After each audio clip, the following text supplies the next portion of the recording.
The size of the tight end picks up a nice gain. Offense getting set up. Here's second down. The final 2 minutes here. This defense trying to hang on. The offense trying to make a play to win it.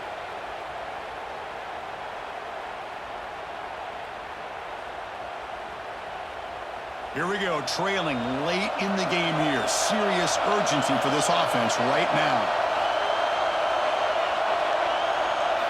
Quarterback looking to throw it on second down. Looking to the end zone. Oh, and it's batted down by the defense. Great play to deny a touchdown. Now that's going to bring up a critical third down here as we're late into this football game in a drive where they need points. This quarterback's got to take control of this huddle, make sure everybody's on the same page. You have multiple plays that you could go to, whether it's a run or a pass, but you've got to come up with a first down. Quarterback in the shotgun here on third down. Pass caught. Can he get in? And he can't quite get in. They get him down at the 1-yard line. Well, I'll tell you what, this guy's been able to put the ball in some tight spots all game long. And here we are, late in the game. He needs to continue to play with that consistency, and that's a great example that he's up to it. First and goal, a chance to claim the lead here in the final quarter.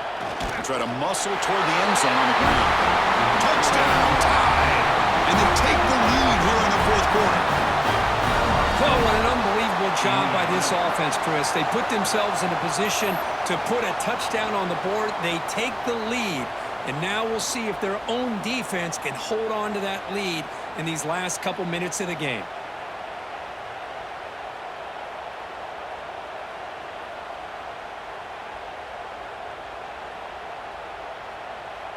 Now they'll try to tack on the PAT late in this close game.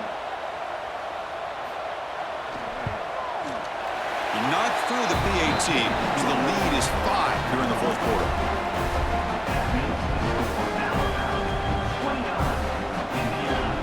So after putting up the touchdown, the kickoff team is out there to boot it away. He'll take the return and try to get some better field position. The returner is brought down.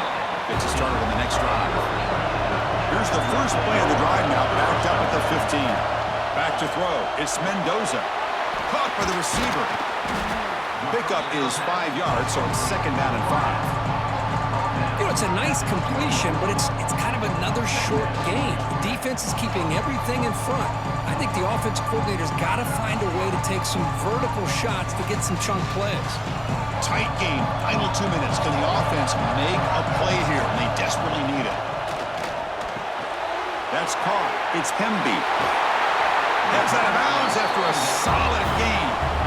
This is why offenses drill down on the 2-minute drill year-round. You want to have quarterbacks and wide receivers completely dialed in on down and distance, and especially the clock.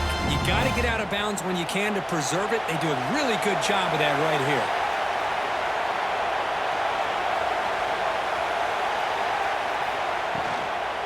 He'll hand it off. Breaks one tackle, gets brought down, but picks up some decent yardage. And the coach quickly calls timeout after the play, trying to hold on to as much time as possible. Here we go, trailing late in the game here. Serious urgency for this offense right now. Finds that big tight end for a short pass. And he'll head out of bounds, but not before picking up enough for a first down. Well, Chris, just like this in the fourth quarter, you're working this 2-minute drill. It's a one-possession game. Every single time you can get first downs and out of bounds, that's exactly what you do to want to move the ball down the field and eventually put it into the end zone. On 1st and 10, they'll look to throw it. Grant behind the line. It's Williams. And the defense swarms. Not much of a gain on that completion.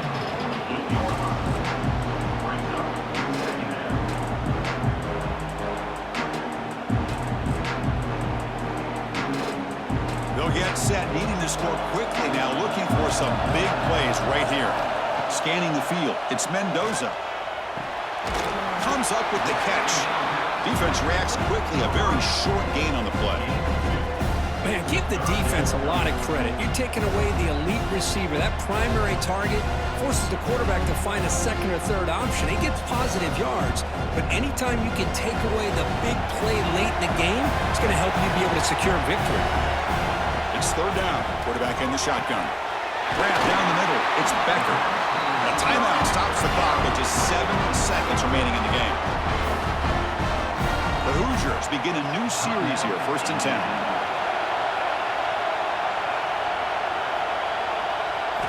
Here's the snap. Offense looking to throw the ball.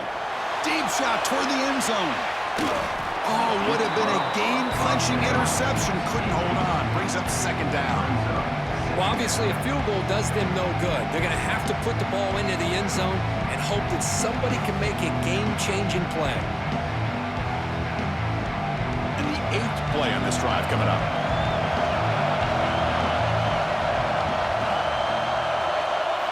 He's back to throw again on 2nd and 10.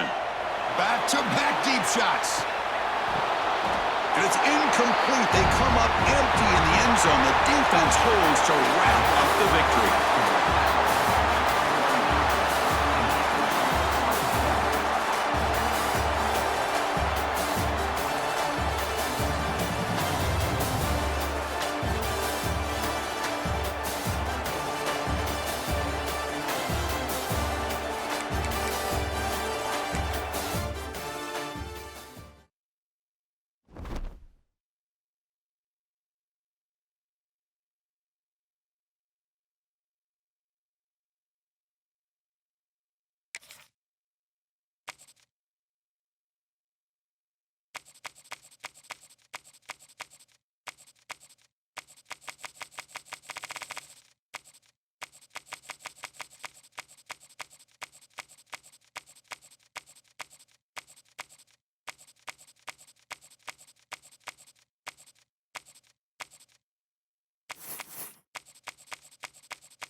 Welcome, everybody, to New Orleans and the iconic Caesars Superdome, the long-term home of the All-State Sugar Bowl, which this year, of course, is part of the college football playoff.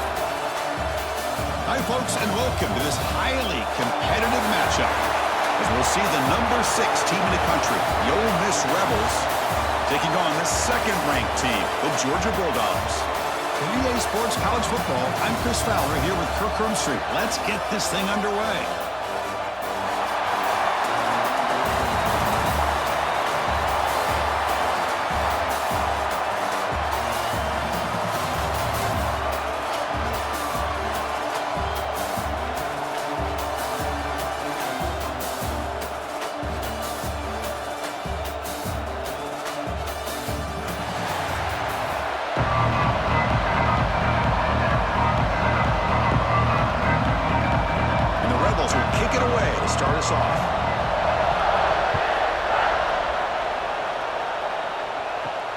Return starts from inside the 5. He's got an opening. Watch out. He's got great speed. On the move. It's a foot race. All the way for a touchdown. We knew this returner was a dangerous guy. That was an electrifying play all the way to the house. Chris, it was great blocking, but the guy just looked so natural back there. As far as once he got his hands on the ball, it was like he was setting up his blocks, knowing exactly where he wanted to go. And then once he hit it right around midfield, nobody was catching. And it's 7-0 after the PAT.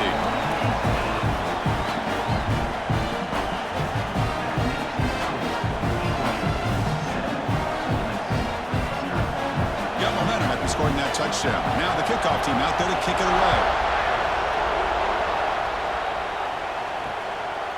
He thought about returning it, but instead takes a knee. It'll be a touchback, and they'll start at the 25. So the Ole Miss Rebels offense making their way on the field to open this game. And Kirk, this is going to be fun. One of the best edge matchups we're going to see all season long. Elite wide receiver, elite corner, both competitive guys ready to go at each other. And you know this corner, we had a chance to visit with him this week. He wants to be on an island against one of the best receivers in the country. And he's going to get that chance today to have a chance to showcase that he, in fact, is the top corner in college football.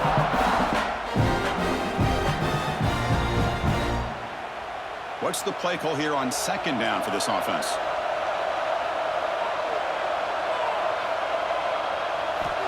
They snap it. Quarterback looking to throw the ball. That's going to be incomplete. A lot of contact. No flag. Brings up third down.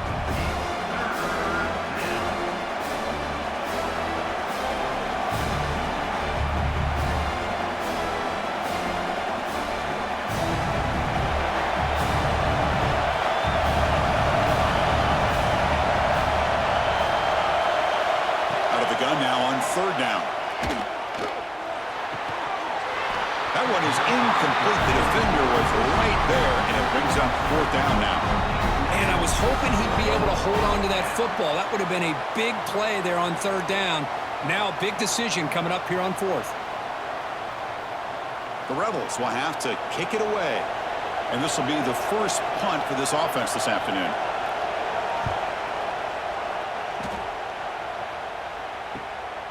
And that sets up a return. And the returner brought down by the coverage team.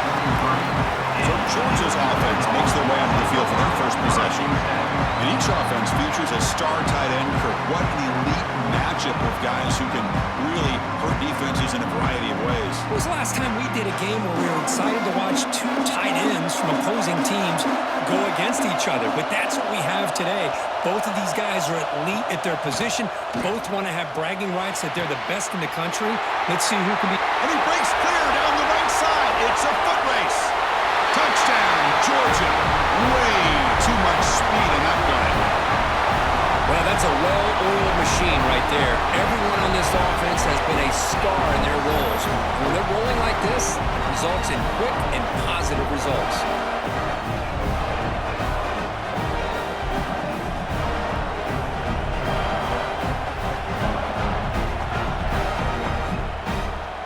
They'll try to add to the lead now with the PAT.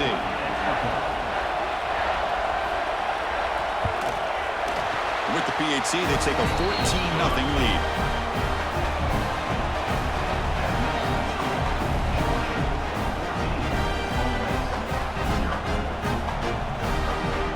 Kickoff team out there, they are fired up after just scoring a touchdown.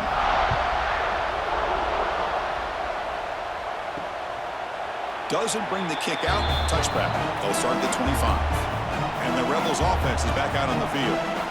They're coming off a 3-and-out, looking to produce a positive drive here. Caught in the backfield. It's light. Defense drops him for a loss. Tougher second down on the way. The offense tried to catch the defense napping by getting the ball to the big tight end, but they weren't fooled at all. They went backwards on first down, so second and long from the 24.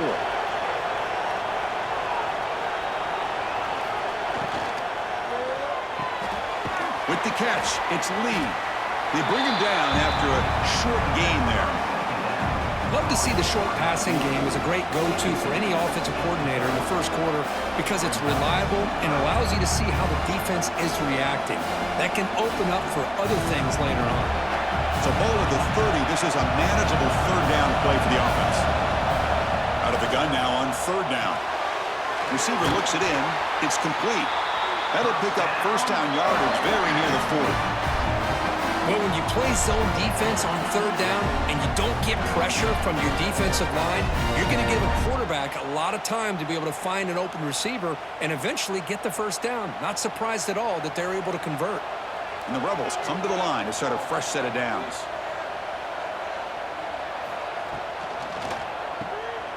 Breaks free. They stop him after a 6-yard gain, so second and 4. Made the catch, but he was surrounded for not much room to run. They did a really good job that time of leveraging him out in space. I thought he might have a chance to be able to shake loose because he